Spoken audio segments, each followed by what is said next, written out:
Hi everyone, I'm Dan Schrack, I'm Erin Lanahan, and this and this is is Journey Journey Journals. Journals.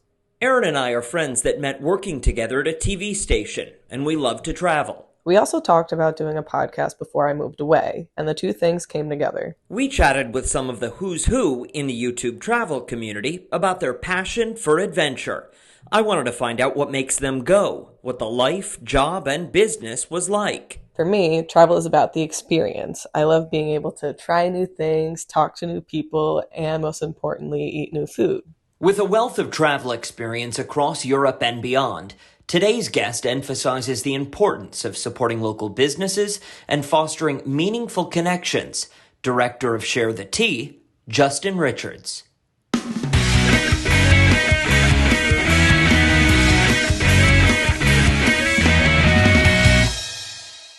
Justin, where are you? Where are you right now? You're in Scotland, right? Yes, I'm in Edinburgh, Scotland, so the capital city, and it's a beautiful day here.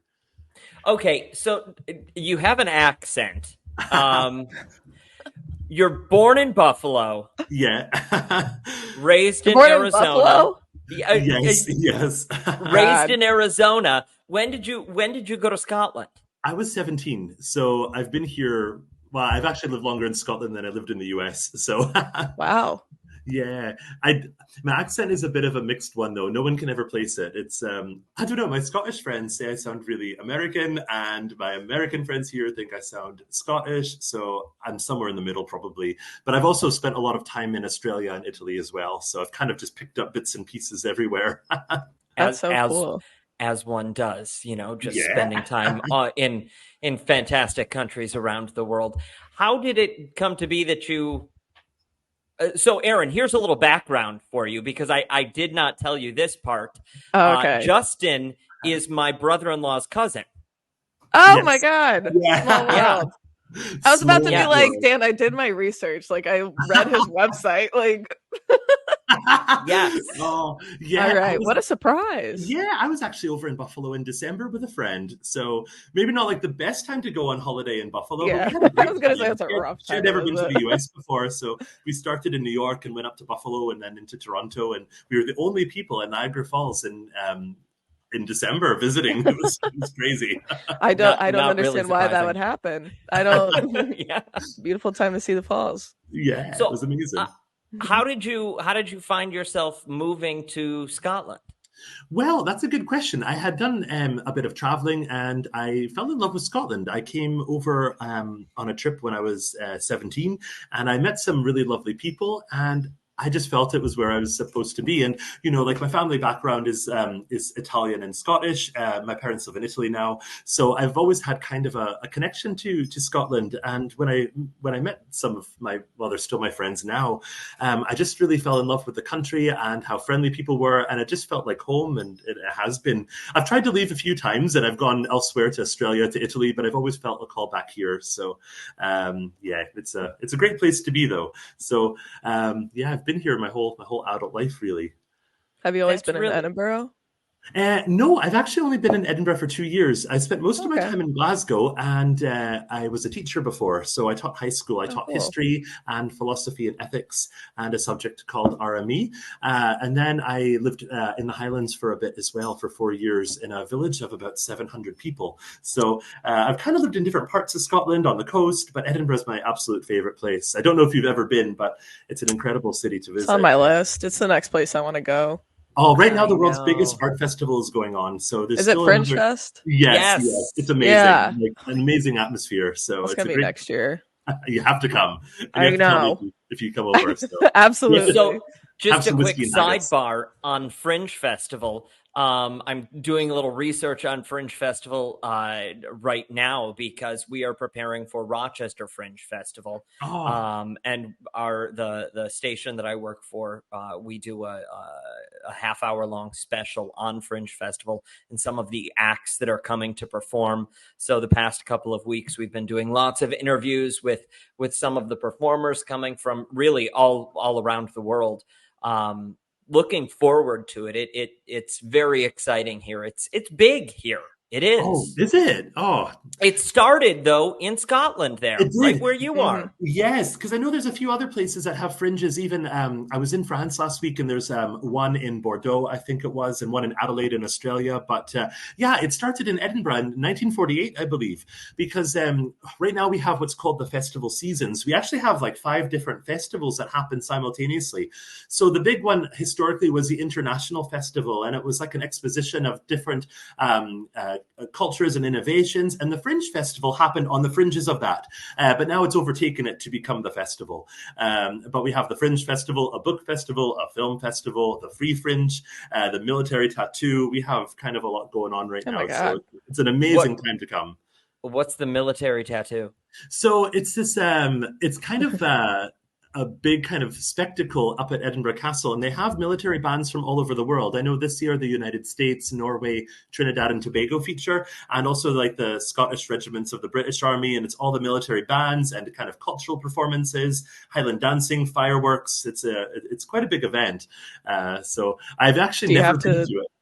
do you have to be tatted up to go?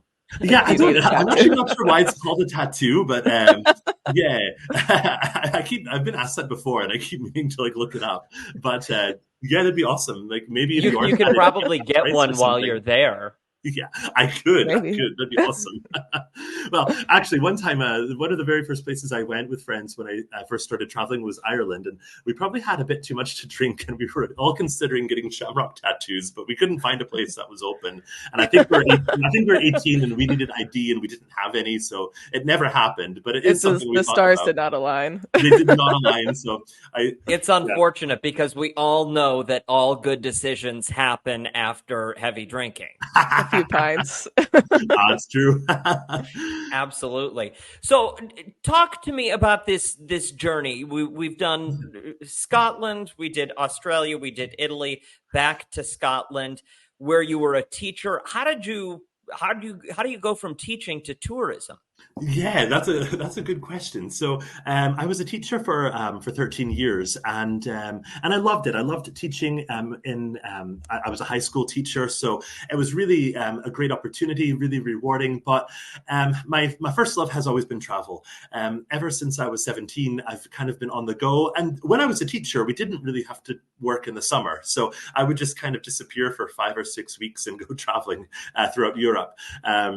So I managed to cover every country in Europe except Belarus and Moldova. They're the only two I never made it to, but I just absolutely loved it. And during the pandemic, I basically lost my job, and so it got me to think about what I really wanted to do in life and what I really care about. And I really loved connecting people and learning from new cultures. So I thought one thing I would like to do is give people that experience here. I mean, we do have a tourism industry in Scotland, of course, a lot of different tour groups and companies, but I wanted to do something different. And I know it might be a bit cliche, but I've always felt like there was a difference between a traveler and a tourist. And not that one is any better than the other, but I felt like travelers are really interested in learning, embracing the local culture. And one thing that I've always done when I travel is I try to learn something new. I try to connect with people, and it always gets me to reflect on things I could do differently in my own life. And I wanted to give people that kind of experience here, kind of a small group, very local kind of experience, really. So after the pandemic, I knew like travel would restart, and I just thought I'm just going to give this a go. So I actually started out on Airbnb experiences, just with a day trip to the Highlands, because I spent 4 years there. There weren't too many. Group tours to the Scottish Highlands from Edinburgh that would go to kind of more local places, because buses are very limited where they could park, where they could take people to. So there are certain places that a lot of kind of the well-beaten path, as it were. I wanted to do something different, take people for tea and scones, because usually, like what I do with my friends on a road trip is we always stop for tea. Maybe that's a really Scottish thing to do. I don't know, Mhm. but I wanted to give people like a taste of what it's like traveling and living in Scotland, and a taste of the Highlands. It's a third of our country, but it's a really beautiful part of our country, and to meet local people and to learn new things. So I started this whole thing on Airbnb experiences, and I remember my very first guests came off a cruise ship, and I was so nervous. I had a bit of imposter syndrome, really. I was a teacher. I'm like, can I really do this? But it ended up being such a great day, and we became friends. They also have a travel blog, and they're back in Scotland now. I think they were from they lived in Texas, but I think they were from the East Coast originally. And that really inspired me, really. I got my first good review, and then I built up my company. And yeah, it's just kind of taken off from there, really. But it's just been amazing just to show people around Scotland. And then I started branching out into other countries as well that I had a connection to, like Southern Italy, Greece, where I collaborate with a friend who's a Greek tour guide, and also elsewhere in the UK and Ireland as well. So it's been really good because when you're on the go for, the day trips usually take 14 or 15 hours. And so you're with people you don't know for a very long time. But it's really good just to have those conversations and to learn from each other. And for me, travel has always been kind of a learning experience. So it's been really great to share that with people. And instead of going out on a tour, really, we're having a kind of a shared experience together, and traveling and sharing a journey. I have to imagine you get to, because you're spending so much time with these people. That's that an you're, insane amount of time. Yeah. You said 14 to 15 hour days. Those interactions, what are those like? I mean, you probably don't want to talk about any. You have to become friends. Either that or yeah, you speak do. Again. I was like, I've met some interesting people. I mean, sometimes we talk and we have some interesting conversations. I don't always agree, but at the end of the day, everybody's been lovely because they're here on holiday. They want to learn. I mean, especially in Scotland, because the Outlander program is really big in the United States, which it's not very popular here, funnily enough. But a lot of people are on holiday. They're interested in history. When I was teaching high school, no one was really interested in the history, and it's something I'm really passionate about. So for me, this is like a dream come true. But yeah, we just talk about life. In different countries. A lot of my guests come from the US, but also from Canada, Qatar, India, Germany, Australia, really every corner of the globe. So I basically become friends with them because I always want people to feel they have a friend in Scotland. So when they come back, we could go to the pub and get a cup of tea or a drink, something more substantial. That's kind of what I set out to do, really. You mentioned imposter syndrome, and as soon as you said that, I'm like, oh, well, I'm sitting here talking on a podcast, pretending like I know what I'm doing. Okay, because I don't. I do talk for a living as part of my job, but we know. Erin thinks I talk maybe sometimes a little too much. No such thing. Well, how did you? This is true. How did you get over that, though? I mean, because it's a big deviation from being a history teacher to being a tour guide full time, and well, yeah, you get to scratch that itch of telling people about historical events and showing them sites that they would not have seen otherwise, and giving them an experience they wouldn't have had otherwise. How did you how are you so brave? Oh, well, I just thought I would take the leap and take the plunge, and I really feel that things always kind of work out in the end. Usually, I mean, if it doesn't work out well, that's how it is. I mean, in Scotland, we have a saying, what's for you won't go by you. Kind of like if it's meant to be, it'll work out. And I've always kind of believed that in a way. I mean, when I went even when I lived in Australia, I did a working holiday there, which people from the US and Europe can do up to, I think it's age 35. And I was at that limit. So I was like one of the older backpackers. I didn't have a job. I didn't know what I was going to do. But I just went, and I thought, if it doesn't work out, I could always go back home, back to Glasgow. But it worked out. It worked out well, and I made friends and just loved that. But sometimes I think you just have to take that leap. And I think especially when it comes to travel, that could be really difficult. I think it's a bit different in Europe because, we're so close to so many countries and cultures. We're kind of used to it if you live here. I think people in the car, they always ask, like, how can you travel so much? Well, I mean, here, Edinburgh Airport is a big base for 3 budget airlines. You could fly to another country for like $20 or less. It's not difficult to travel here. But I know that my guests from the States, for them, sometimes it could be a bit intimidating to go somewhere where the language is different, the culture is different. But I think that that's shifting and changing. More people are kind of willing to kind of take that leap and just do that. And for me, starting my own business, it was a bit scary. Once I started getting some of the positive feedback, the good reviews, what I could change, that really helped me, that constructive feedback. But yeah, I still can't believe I do this for a living, that I get to travel and meet people. It's a dream come true. Do you have a staff? No, it's just me. Just you. Wow. Just me. So I do all the planning, and sometimes I also plan trips for people where I don't actually physically take them around, but I'll book their accommodation, their trains.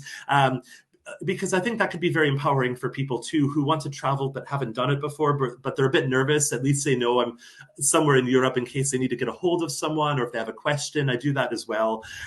So I'm quite busy, but it's been amazing. But I prefer actually having people on a tour, because I get to share things with them, and I get to know them and find out about their life, and then I have places to stay too when I go abroad. So because I have friends in different places. Well, I mean, you're basically family at the end of a 17-hour journey with people. So yeah, you do have a place to stay, I imagine. Have you ever actually done that? Have you ever gone places and met back up with some of these people? Yeah. I did actually, in the last trip that I had in the US, I did that. And also when I was in France last week, I caught up with a few of the guests that I had on my tour. So, and sometimes I do multi-day trips as well. And, if you're with people for 5 or 6 days, you really do feel like they're kind of in your family now. So that's one of the perks of the job, really, is getting to know people and having that kind of connection. I feel like connecting people is something that I've really been thinking a lot about lately, actually. Like I mentioned before, I was in France last week visiting some friends and the former guests that I had. And one thing I really like about the French life is how connected they are to people and to the land.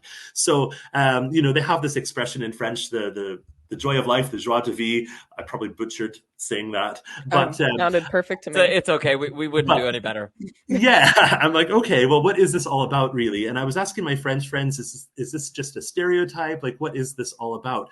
And their lives there are a lot slower than ours in the UK and in the US in some ways. And they have they're very proud of their food, for example. Food is a big talking point. And so a lot of people will buy cheese, for example, from a local cheese shop, and they'll go in there and they'll ask for a recommendation. They'll maybe share some recipes, and they're having that exchange. And it's the same if you go for a coffee.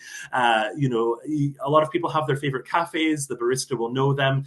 And I thought that's quite nice. Sometimes here, we have the Starbucks drive-thrus and that kind of thing. And I feel, here it's about efficiency, going through the drive-thru, getting your coffee, going to work, and you lose that connection with people. I don't think I've ever really shopped around locally, but it's something I'm starting to do a bit more because I was inspired by that in France, how people go to specific shops for vegetables, for cheese, because we have all that in Edinburgh too. They're a little bit more expensive, but I thought you're supporting local businesses and you're having conversations and connecting with people who are really proud of their products.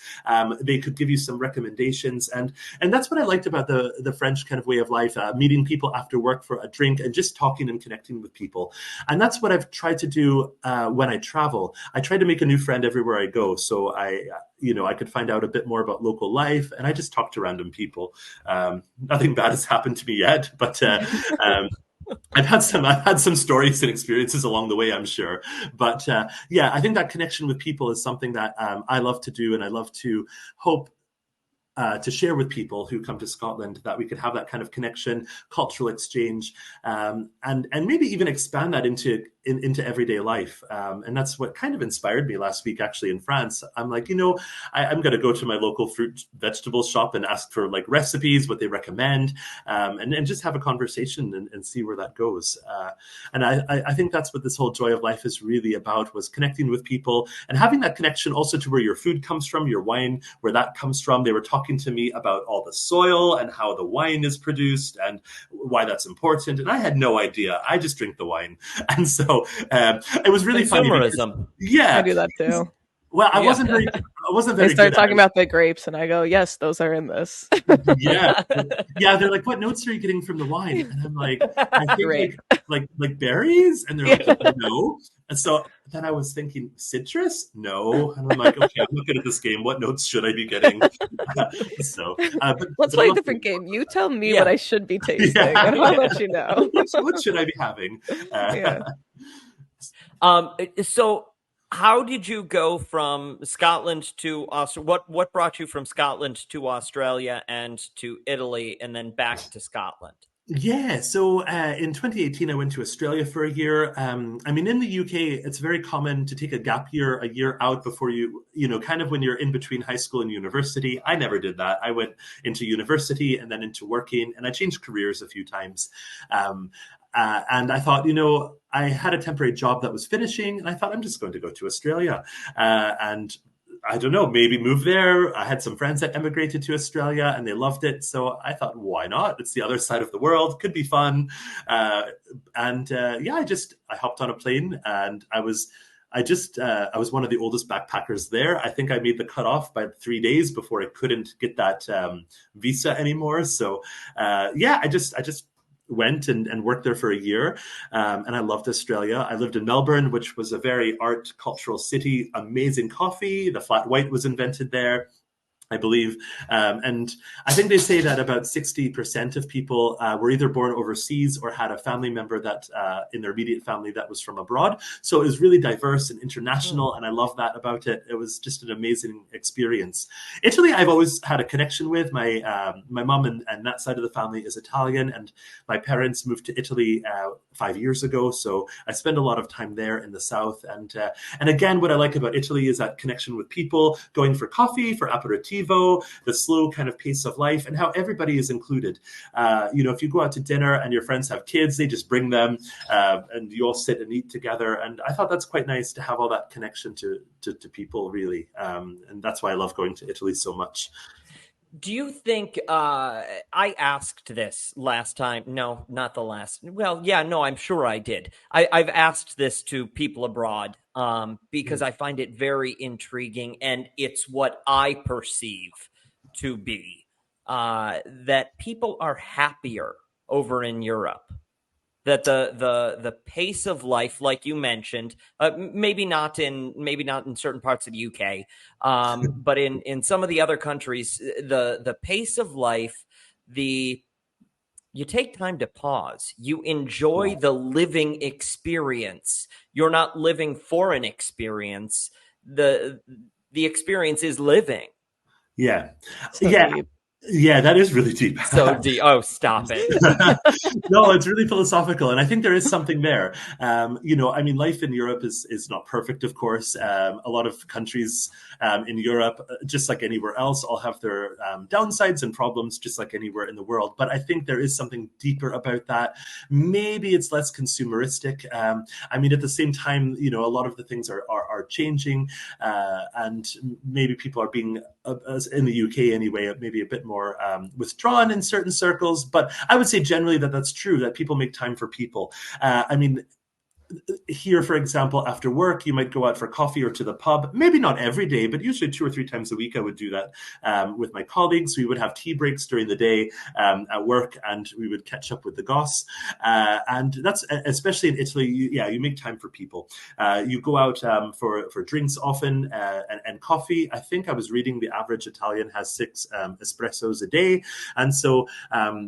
Although it can often be quick, you stand at the bar, drink your espresso, and leave. You're still having interactions with people and taking it a bit slower. Again, it depends where you are. If you're in one of the major cities, it might be a bit different. You're maybe more in a hurry. But I know certainly in Italy and even in Scotland, it is a bit of a slower pace of life. Some of my friends from London have come up and commented that no one really eats and walks here like they do in London, because we're not in such a rush. We sit down and have our food generally and make time for people. I think that's what's really important is that connection. How does your heart handle 6 espressos a day? I don't know. I can barely handle an iced tea. Yeah, I don't know if I could handle that much. That caffeine life is not for me. No. Well, we're all about the caffeine here. We all have our favorite caffeine dealers. Yeah. Caffeine dealers. That's what I Very call serious them. business. Yeah.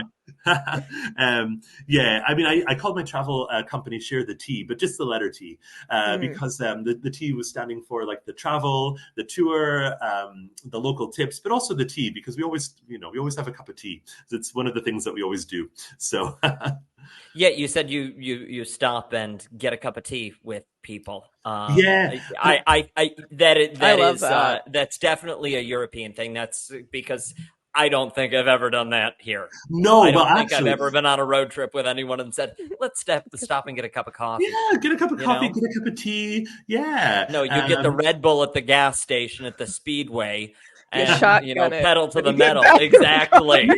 Well, sometimes, exactly. yeah, I'd say sometimes a journey is just as good as a destination, and I think that sharing that journey is just as much fun as sightseeing. So when I'm taking the guests around Scotland, I think having the tea and the scones and the coffees and the stops along the way are just as nice as seeing the beautiful scenery and things like that too. Not sure if they feel the same, but yeah, I think for me, like I wanted to kind of build this experience really, so people could have that kind of what we have, maybe even for a short time. But yeah, I would say that a lot of people do comment how they've taken that away from Europe, how life is a bit more simpler. It's not always easier though, I wouldn't say, but I think that we do kind of make time for the things that matter the most. And I was thinking about this too, even about how much photography we take, for example. A lot of people like to take lots and lots of pictures to make memories, and a lot of the time they don't have people in them. And I think at the end of the day, you could probably Google a better picture of that mountain than what you could take on your phone. But Damn. when in 50 years from now, are you going to look at that picture of the mountain? Probably not. But if you have a picture of you and your friends at the mountain, that's probably more important. So I'm always Just kind of, trash talking oh every Instagram influencer. yes, Well, Just like yes. yes, but National I, Geographic I'm does it better. Hate to break it to you. I'm thinking of myself right now because I don't mind going places solo. I think it's No, adventurous, it's fun. yeah. And I have a ridiculous amount of landscape and landmark photos. And I think there might be two photos of me, one of me riding a bicycle. Oh, Uh, no, mine's like that too, though. But I think that could inspire other people to go out and see beautiful places. I don't think there's anything wrong with that either. But no, mine's the same. If you look at my Instagram, it's probably very similar to yours. I mean, when you speak to the life in Scotland, is there a juxtaposition in Australia? The enjoyment. What is it like there? I Peace and think light. I loved Australia and my time there, but that's one thing I found a bit more difficult was the lifestyle seemed a bit more like it was in the US. People got up very Mm. early for work, maybe not as early as you get up, but Yeah, getting up at Dan's on six. another level. Yeah, that's next I level. live on European time, is what I do. You do, yeah. But they kind of live for the weekends because people work. I think it's more work focused in some ways. They do have a more outdoors lifestyle, though. A lot of time with friends and barbecues and going for walks, especially at the weekends.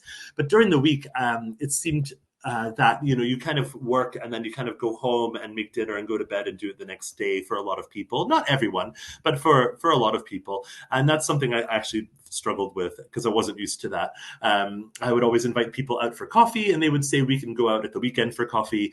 We need to Mm. go home. But my European friends and that I had there were not like that. Like we would go out for coffee and after work or a drink, a pint or some cider or whiskey or food or whatever. But I guess it also depends on your circumstances too. I'd imagine, if you have a family or something, that would change things. Not so much in Europe, I wouldn't say, especially countries like Italy, Spain, Greece, in the Mediterranean. But generally, yeah, that's something I found very different was the lifestyle, getting up early, working, and then going to sleep to do it again the next day, which we do here too. But we don't start as early as you used to. I think a lot of people comment on that in Edinburgh. Actually, most shops don't open until 9 o'clock, including the coffee shops. Usually open 8:30 or 9. The chain ones like your Wow. Starbucks, Costa, Cafe Nero, they open earlier. But for the local independent ones, not usually till 8:30 or 9 o'clock because we don't normally start work before 8:30 or 9 o'clock The ever. fact that both me and Dan were instantly like, how late does it open? Like, Yeah. I'm like, Yeah. I've already started my day. Yeah, Yeah. I exactly. start my day at 9 too. But anyway. I this morning, no joke, was waiting for Starbucks to open at 6 o'clock. Ah, Waiting. I'm in the parking lot, just Just sitting staring. there. wow, Yeah, I was. I you must have was been the first one. Oh, looking very sad and pathetic in the parking lot. Yes. lovely. I want to go back to, because I can't stop thinking about the fact that you make these connections with these people, and then, like you just said, you reconnected with some people in the States who took one of your tours. I think it does speak volumes to the human connection angle, because I'm thinking to myself, if you're from California and you go to New York and you talk to a tour guide there and you take a trip around New York with the tour guide, even if it's New York State, you're taking the trip, the Finger Lakes, the Wine Trail, whatever, and you spend 8 or 10 hours. I think it's I don't know that you would find someone who would say, "Oh, okay, give me your number when I'm in California. Let's meet up again." It does Oh. not seem. I don't know, It Erin, would you could. It agree with could. that? I don't know. I can't give it a hard no. Like I'm I trying don't to know. think of I don't A know. I situation think where that never would say be never. I'm gonna say I see where you're okay. going, but I'd say never because I feel like there are still call me crazy. I feel like there are still good people out there. So I would hope Yeah. that if you take a trip like that, like I'm only because you said you made the cross country experience. Like if I went to Pennsylvania tomorrow for some reason to go on a tour, no, I would not be giving out my number to No? anybody. But if I went to like Montana or something and it was like this big thing where I was totally out of my Okay. element, Okay. I could Okay. see myself being like, oh, I'd keep in touch. Like it'd be Yeah, why cool. not with Pennsylvania? What did they do? I got beef with Pennsylvania. Yeah, I had we too went many to. jams. I don't like it. Oh, gotcha. Yeah, no, we went to Scranton in December on our way to Buffalo Oh my god. because my friend Scranton. Emma loves The Office, and Ah. this is a good story with a connection to it. So, she loved The Office, and so we did the kind of office stuff in Scranton, and we went to the There's office Walmart. stuff to do in Scranton. Yeah, because it was set there. So we went to like the Cooper Seafood House, and apparently the Chili's doesn't exist, but we went elsewhere. And we went to a Walmart to check it out. And I was on a train going from Edinburgh to Glasgow a few weeks ago, and there was an American guy on the train, and we were talking about it. And I had mentioned I'd been to Scranton, and he asked me why. And I mentioned, the Office and how we were fans, and yeah, it turned out he was one of the writers of The Office. So Get out. that was What a small amazing. world. So it was a small world. So I I had over. only say Scranton because both my parents went to the University of Scranton. Two of my Did they? brothers go to the University of Scranton. Half my family went there. So whenever people bring up Scranton, my first thought is always the school. Because Oh, when my parents talk about the show, they're like, yeah, it was shot in LA. Like it was. Yeah, I know it it is was. they do a good job with like references and stuff, but it's just always Yeah. funny when people are like, oh, I visited Scranton, and I'm always like, why? I know. No, but it's the same here, though. Like, especially the people who have seen Outlander, it's set in the 1700s. It's about this World War II era nurse who time travels to 1700s Scotland. And suddenly people are interested in this like ancient history. And a lot of people here, I think, are a bit puzzled. Um, I'd say a lot of people in Scotland probably aren't too familiar with the history in the same way. As a history teacher, we have kind of limited time for Scottish history, and because we don't in the curriculum. There's so much other things to talk about as well, particularly with the recent shaping of Europe with the world wars.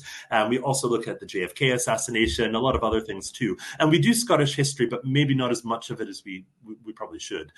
So a lot of people are puzzled by why are people suddenly interested in Culloden Battlefield and all these places, and because we don't have I suppose it would be like in America if you had a program set in the Revolutionary War, it probably wouldn't be that popular. I'd imagine it's the same kind of thing for us, But I think there's people maybe romanticize it and the accents. I don't know, but yeah, I think a the lot of us accents play a question big part. why do you want A to go hundred there? percent. A It's the hundred accents. percent, It's Erin. absolutely the Yes. accents. Yes. If you Yeah, sound, I like all accents, that sound different than the way I sound. You know what I mean?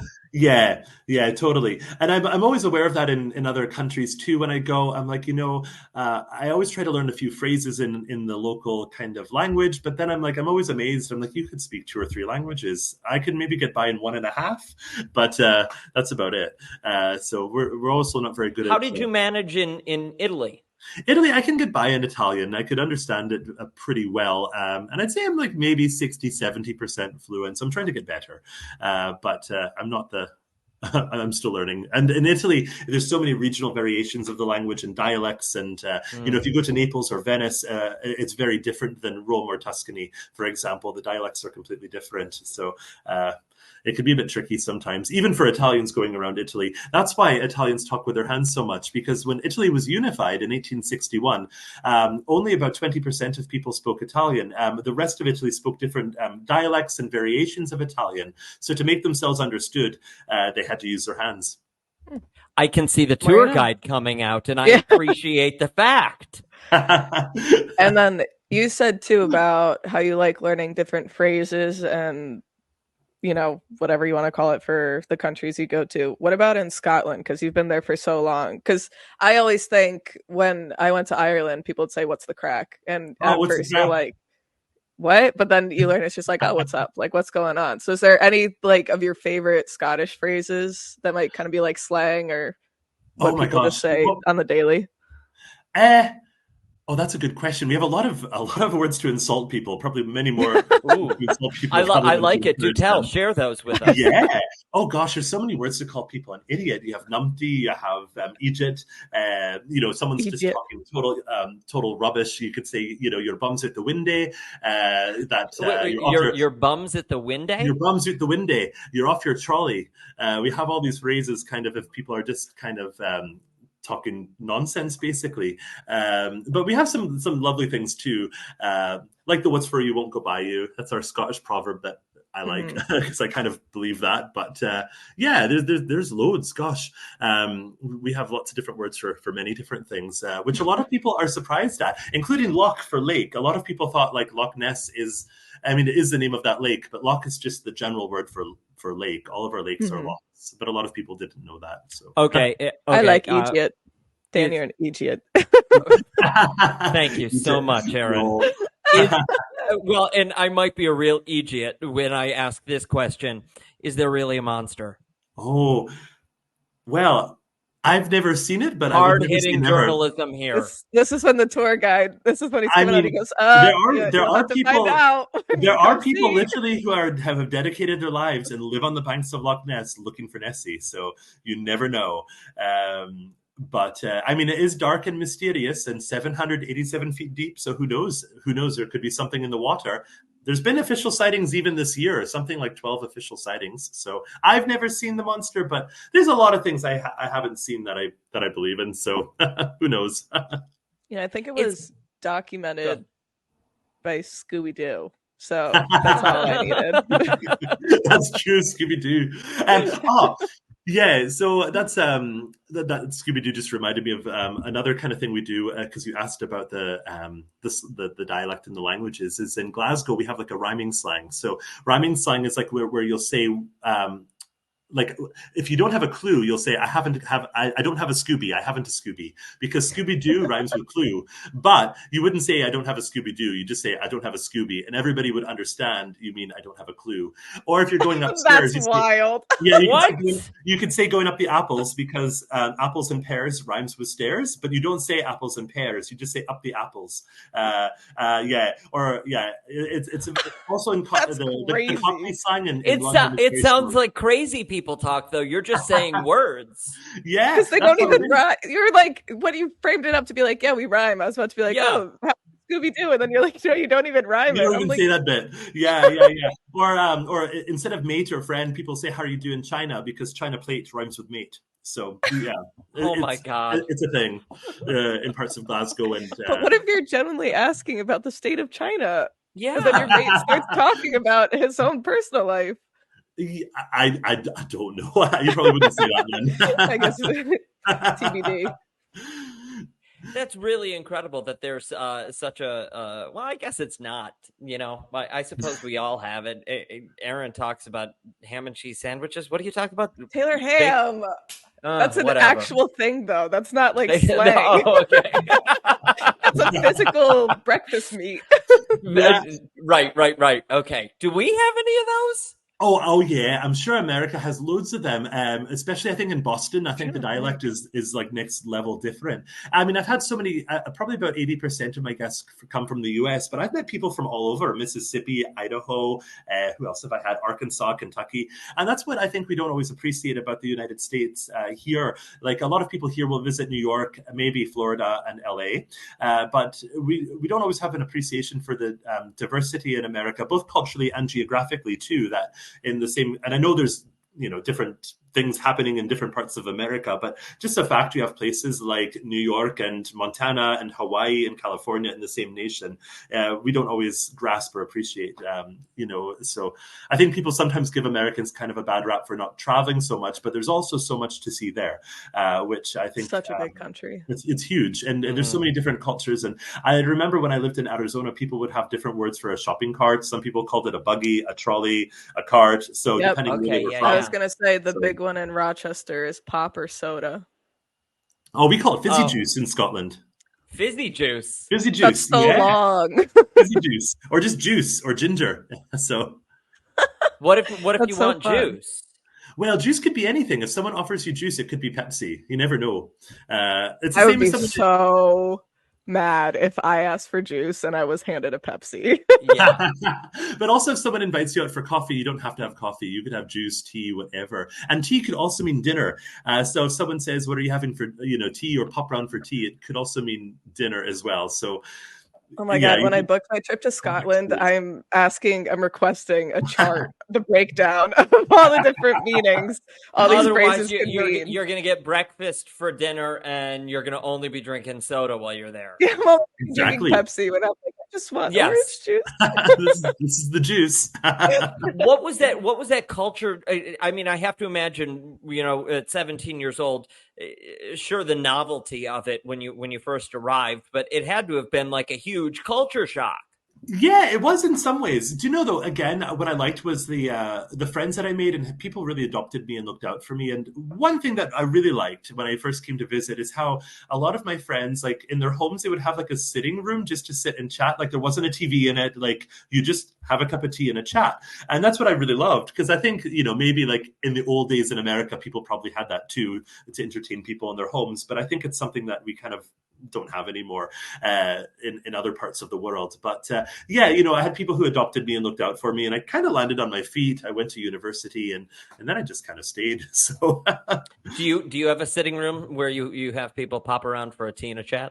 I wish. I live in an apartment, so I don't have the room for it, unfortunately. I do have people over sometimes for tea and a chat, but we have to share the room kind of with the entrance to the kitchen and the TV. But we do have people around quite often for tea and a chat. Yeah, and also like pop the kettle on is also like it could also if someone has drama, they might message you and say pop the kettle on, and you're like, okay, there's drama. Like it's about to be real. Yeah. Like if someone's having relationship difficulties and they message you saying, get the kettle ready, that you need to have some tea ready. And then when you show up, do you say spill the tea? No, but I will. I love that. I guess that's an American thing. Yes. But like years and years ago, I think it was like 2008, I was in a car accident, which was not my fault, but the police actually had a flask of tea.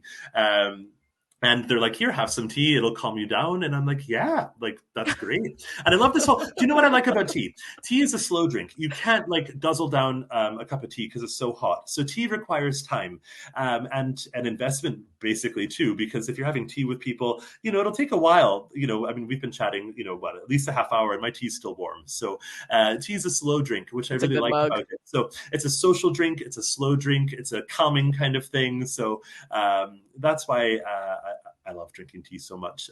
And that's one thing I learned when I was traveling is sometimes I think you just have to slow down, just have that connection and share the tea. What does the family that you have still in the States, I mean, I have to imagine your family thinks the lifestyle is just amazing.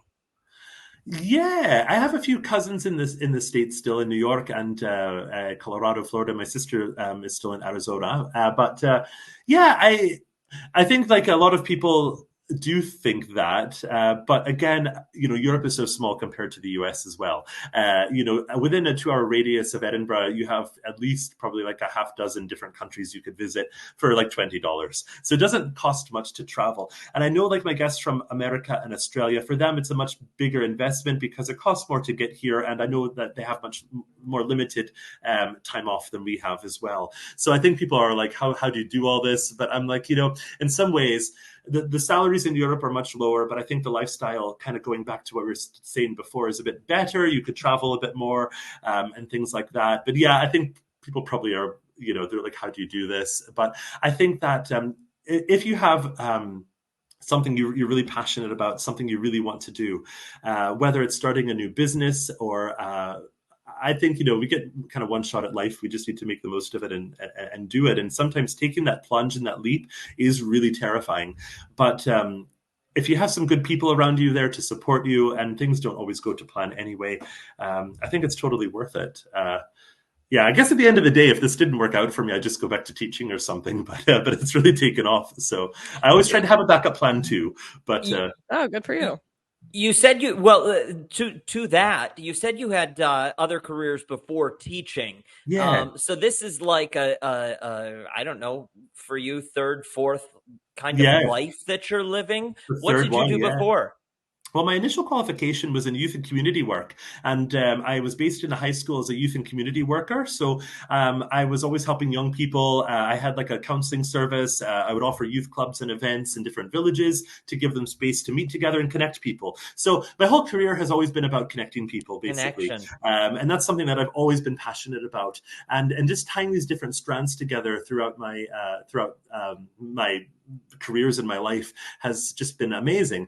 But after that, I worked for an amazing charity.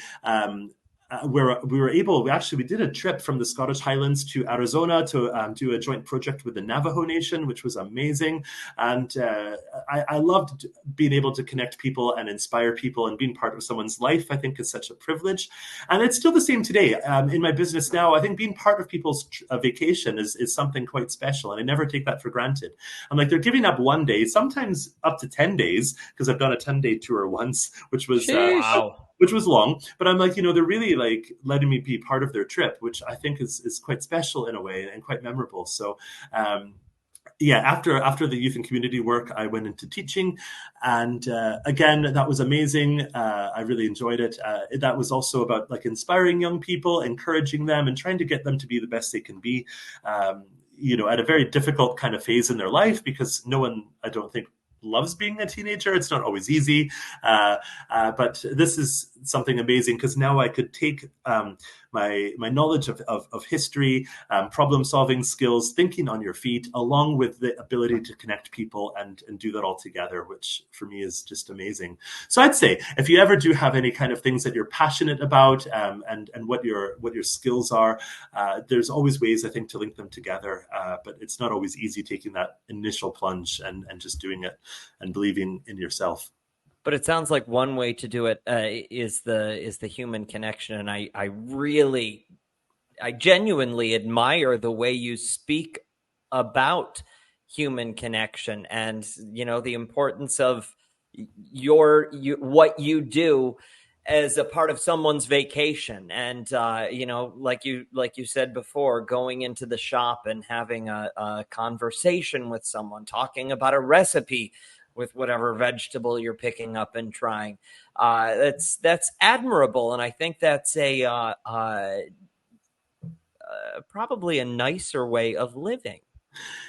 I think so. I think like a lot of things are about.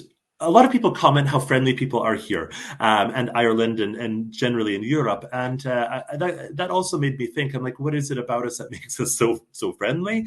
I mean, Scotland has always had a reputation for hospitality, but I think that for us that connection is really important. Especially now, it was difficult for us because we have our lives on social media, which may not always be accurate reflection of our true lives. We've come I out of don't think it ever is. No, no. And we've come out of a pandemic where many people were isolated. We've also, there's been a lot of change and shift in the way we live our life. There's a lot of individuality where it's kind of about me rather than a community.